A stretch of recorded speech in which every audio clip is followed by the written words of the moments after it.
Thank you. Well, what can I say? Everything has been told. Everything has been discussed. There's nothing else to add. Well, thank you very much. Well, I think I can only start by quoting myself. My favorite quote, making money is happiness. And what's the rest?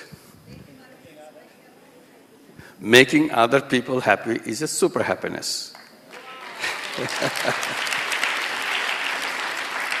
That's the happiness I feel now. I'm sure you feel the same way. Because this is something that's so exciting. And that's what we have been doing all these 2 days, talking about how to make people happy. And in the process, we feel happy about talking about it. Once we do it, it is explosive, the happiness. You cannot measure it by the happiness that you can get from millions of dollars or billions of dollars. What do you get out of it? I cannot figure out because I'm not there, so I don't know. But I try to guess what could be. You have money in stocks or bank balance or properties and so on. I'm sure you get some happiness. But how you measure it when you have a double of it, triple of it? These are just numbers in your pieces of papers or something. You can't eat 10 times a day or something like that. Or you can't have 2,000 cars. I mean, normally people draw some pleasure in using, consuming and doing things. This is the limit. What we can have by consuming. Even if you have a beautiful yacht, that's a limit. But you can own 100 yachts. Does it make you 100 times happier? I don't know. But the one that I'm familiar with, the happiness that you get, but just by touching one person's life, even for one day, and you multiply it, the amount of pleasure one can receive that, yes, your day was worthwhile, or your month was worthwhile, or what your year is worthwhile, and your life is worthwhile, maybe. That is something that you can get.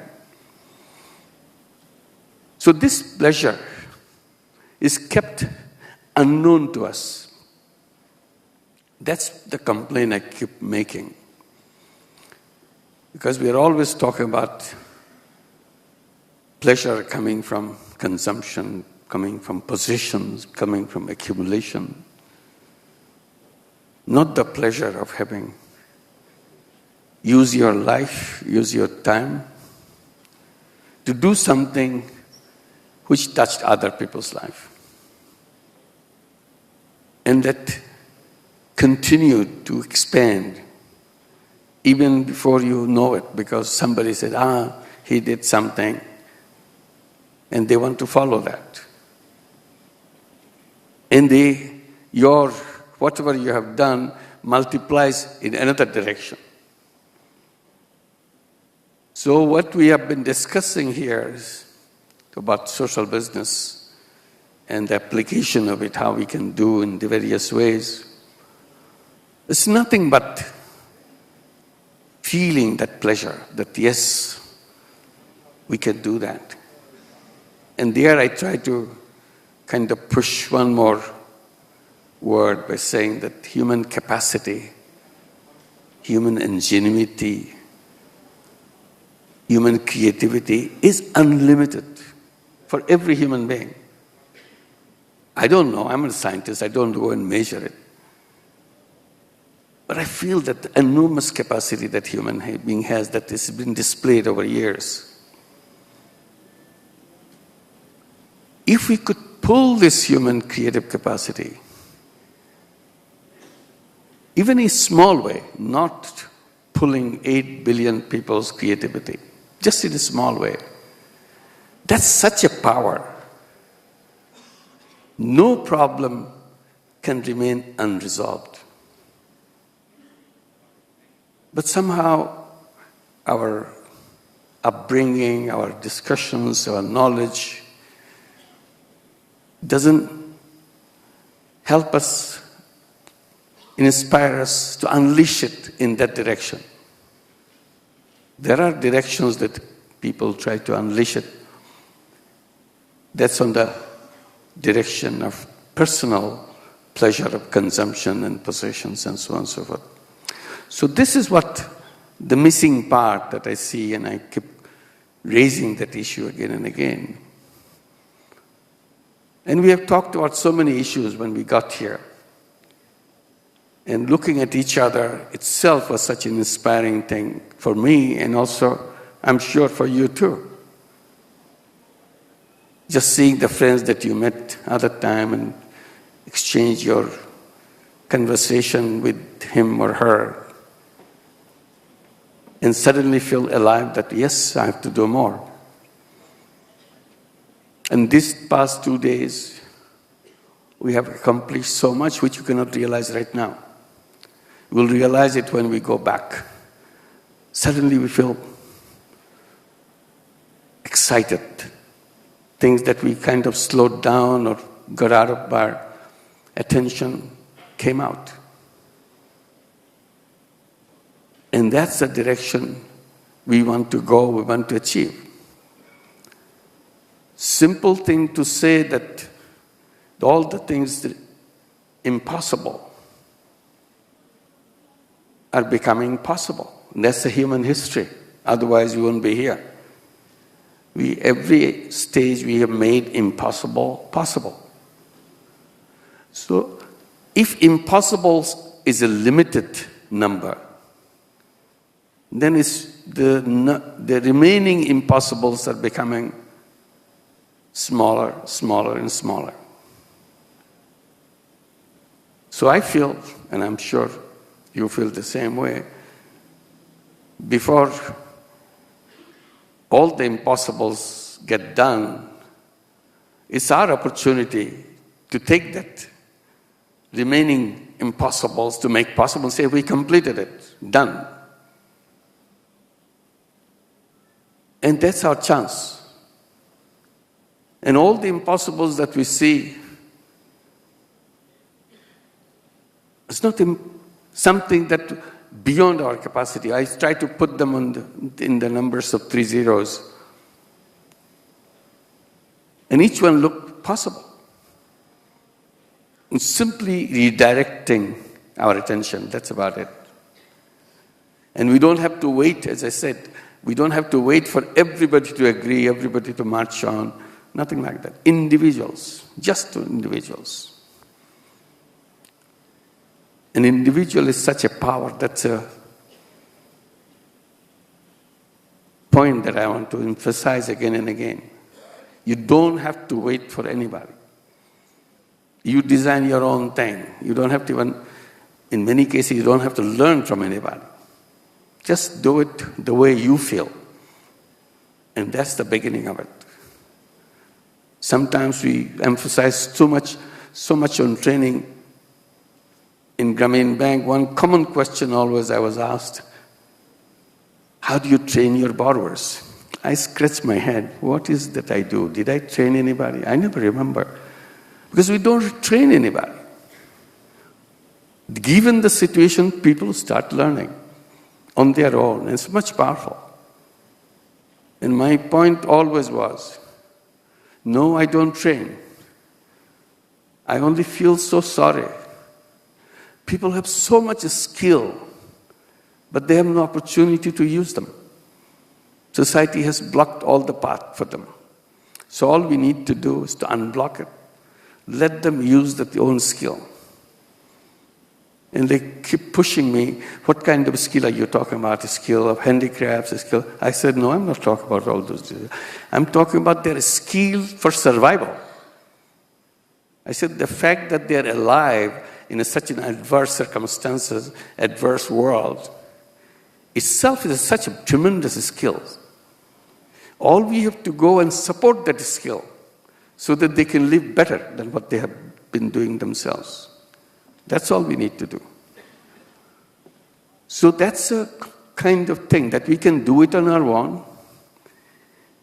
And when people feel lonely that nobody is doing something, I try to encourage by getting another quote that about a butterfly effect. One butterfly, and that creates the whole storm. That's what we're doing. We don't have to look for other butterflies, what they're doing. We build the whole storm. And you'll be amazed how big that storm would be. Because we have no other path left but to go to this way. And that's what I was trying to explain in the beginning, that we are in a disaster path. It's very clear to me, at least that's what I feel. We'll be just destroying. It's a destruction path that we will destroy ourselves for many reasons. And I gave 3 reasons where very clearly we are in a destruction path, that we have no chance for survival beyond, may not survive even this whole century, this existing century. So only path is to undo the things that we have done, doing it in a reverse order. We want to make money, that's the business we learn. Now we have to learn a business not to make money, but to do good to people. That's all. It's reversing. We are not imposing it on us. We have it in us. Simply, the system has put a lock on it that no, you cannot open that up. We are raising the question, why not? Let's open it up. And it's an option. I'm not saying everybody go away. This is a kind of government rule. You have to do that. It's not a government rule we're talking about. It's my personal rule. I want to do it. And we see so much. People get so excited about even hearing about it, about all the examples you have given, all the discussions that we had on this stage. You'll be surprised how many people got suddenly surprised that, yes, I want to do that. You're only talking about, as a matter of fact, what you do and so on. But the impact that you make in the minds of other people, because it is there in everybody's heart, in everybody's mind, but never had an opportunity to see through that path. That window is locked away. So you open that window. So this is the direction that we can go, we can make it happen. So our whole exercise is to share this. And yesterday we are hearing about how to go beyond what we do. Where is the money? What kind of thing we can do? Where will this? How do you develop this idea? The many things. Idea comes on your own. You don't have to search through the book to do that. Another is if you don't have an idea right away, you just focus what the problem is and see anybody has done anything on that problem. If you find somebody is doing something on that problem, repeat it, do it. Replication is such an easy way to get started. You don't have to reinvent many of the things. If somebody is doing somewhere in some remote place, but you bring them up, you listen, you heard that shy person explaining what he or she did, but suddenly it opens up your mind. The light bulb goes up. I can do it. I can do it even a better way. And that's the beginning. So instead of trying to struggle that where do we start, you will find out what has been started already. Because this is a tiny little thing in one village. We could just come and do it in another village, that's all.